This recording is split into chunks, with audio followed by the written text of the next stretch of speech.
पूछा गया number system के कॉन्सेप्ट से रिलेटेड। क्वेश्चन में हमें गिवन है what is the value of x, यहाँ बताना है एक्स की क्या वैल्यू है for which x, x plus one and x plus three all are prime numbers. तो आपसे कहा गया ये सारे ही क्या है, प्राइम नंबर है। तो अगर हम देखें तो पहला नंबर हमें एक्स गिवन है, सेकेंड हमें एक्स प्लस वन गिवन है, थर्ड हमें एक्स प्लस थ्री गिवन है। और हम जानते हैं कि दुनिया के जितने भी प्राइम नंबर है वो सारे ऑड होते हैं एक्सेप्ट टू। सिर्फ टू इकलौता ऐसा नंबर होता है जो इवन है, बाकी सारे क्या होते हैं, ऑड होते हैं प्राइम नंबर्स। तो यहाँ पर अगर मैं देखूँ, यहाँ पर x प्लस वन दिख रहा है, यानी कि x में कुछ प्लस हो रहा है और जो प्लस हो रहा है वो वन है, और वन प्लस हो रहा है, दैट मीन्स ये क्या हो जाएगा, ऑड हो जाएगा। इसका मतलब ये भी क्या हो जाएगा, ऑड हो जाएगा।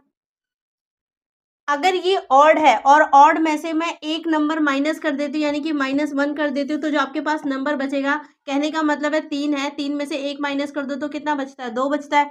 जो बचेगा वो इवन नंबर होगा। तो यहाँ भी कहने का सेंस यही है कि अगर ये ऑड नंबर है और इसी में से मैं एक माइनस कर दूँ तो मुझे क्या मिलेगा, एक्स मिलेगा। दैट मीन्स मैं श्योर हूँ कि ये क्या हो गया होगा, इवन नंबर होगा।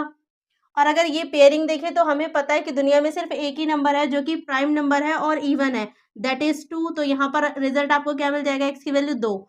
यहाँ पे पुट करके देख लो, दो प्लस एक कितना हो जाएगा, तीन हो जाएगा। यहाँ पर दो प्लस तीन कितना हो जाएगा, पाँच हो जाएगा। तो ये हमारे पास तीनों नंबर आ गए और आपसे एक्स की वैल्यू पूछा था, दैट मीन्स दो आपका क्या हो जाएगा, राइट आंसर हो जाएगा। और अगर आप ऑप्शन से भी एलिमिनेट करते तो जीरो, पहली बात तो प्राइम नंबर ही नहीं, यहाँ क्लियरली बोला है कि तीनों ही नंबर प्राइम नंबर है। वन भी प्राइम नंबर नहीं होता और 102 ये भी प्राइम नंबर नहीं है।